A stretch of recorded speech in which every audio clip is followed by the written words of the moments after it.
Hello, everybody. Scott Golden here with the World Class Championship Wrestling Review Series. We're down to the final 9 episodes available in full form, and so September 3rd, 1988 is the episode for today. Killer Tim Brooks and Terry Gordy. Um,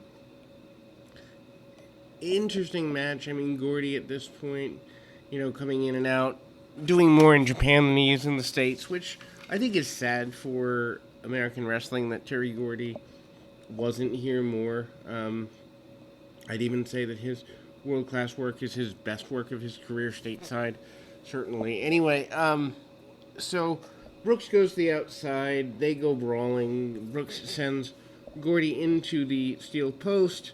Um, Gordy actually looking weaker with Brooks is a little bit of a surprise to me. Gordy had spent the majority of the world class time being a bigger deal.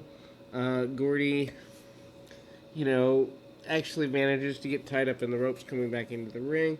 Just an interesting dichotomy that Killer Brooks is treated, I won't say as a bigger star, but on the level with Terry Gordy in 1988. Just surprising to me a little bit.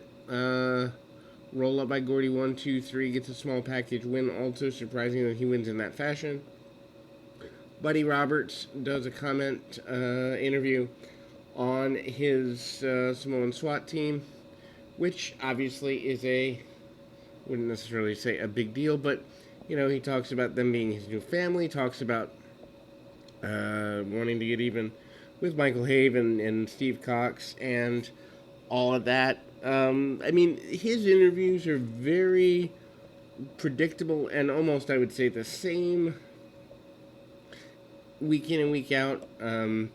He also is a guy who doesn't necessarily change a lot of promo cadence, which I find frustrating. Jim Richardson and Super Black Ninja is up next. Richardson, a enhancement talent. The Ninja, I think, is I think a character that could have gone some places here.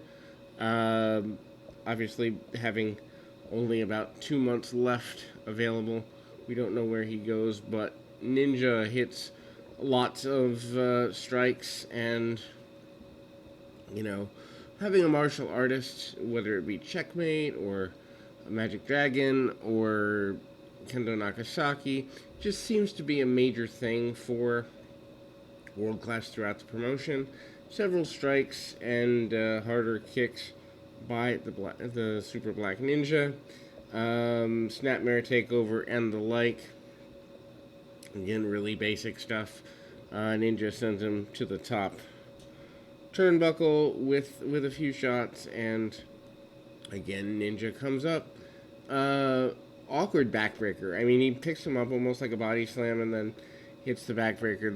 The top rope moonsault, 1, 2, 3, and it's over. Super Black Ninja victorious. Iceman King Parsons versus Kevin Von Erich up next.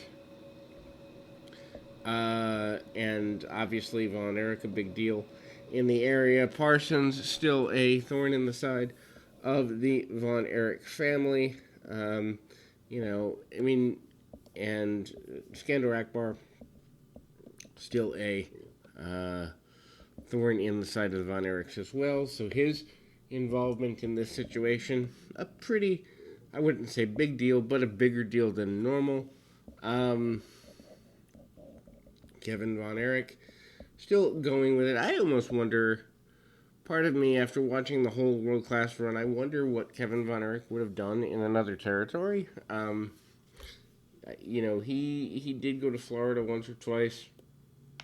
He did go to Japan, but to never see him in like an NWA or WWF is just interesting to me. They brawl around the outside for a bit, and a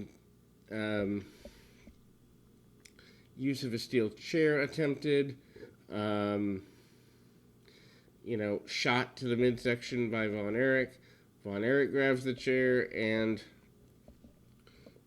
Parsons ducks to the outside. Akbar and Iceman talk about the Von Erichs wanting to eliminate them permanently. Talk about Terry Gordy wanting to get revenge on Gordy. and run him out of town. I mean, Akbar's promos at this point pretty simple. Samu and Michael Hayes is your main event. Them getting about 10 minutes here is a bit surprising.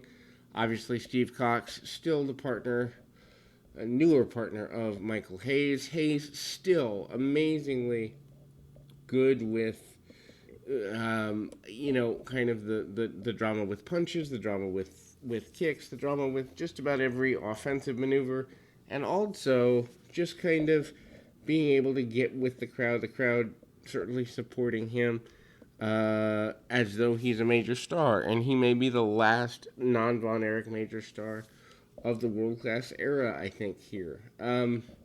Still amazing to me that Branko Luvic does the entire run of refereeing. I think that's pretty amazing to have a guy who, for many TVs and probably the house shows, is the only official. Anyway, several strikes by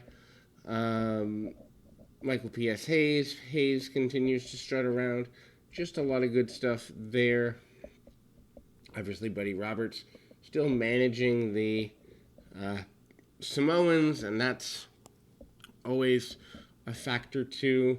They go to commercial break in the middle, which again I'm sorry, I've never formatted a TV. Well, actually, yes, I have helped to format TV shows, although not in the same way. Internet television is different, but I still fail to see how you can't schedule your show out to where you don't have to take breaks in the middle of matches. That's just me. Anyway, Samu with a leg drop and,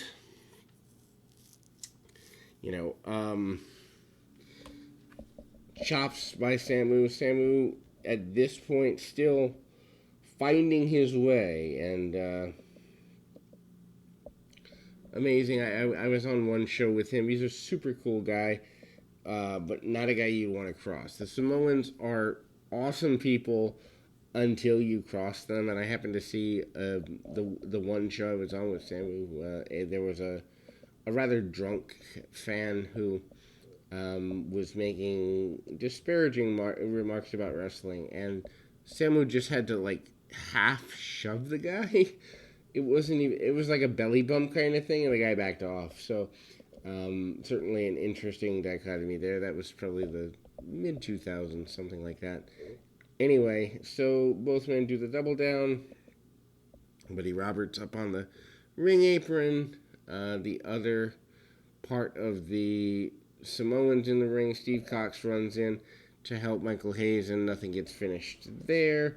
So that is the close of this particular program. We'll be back with more action right after this.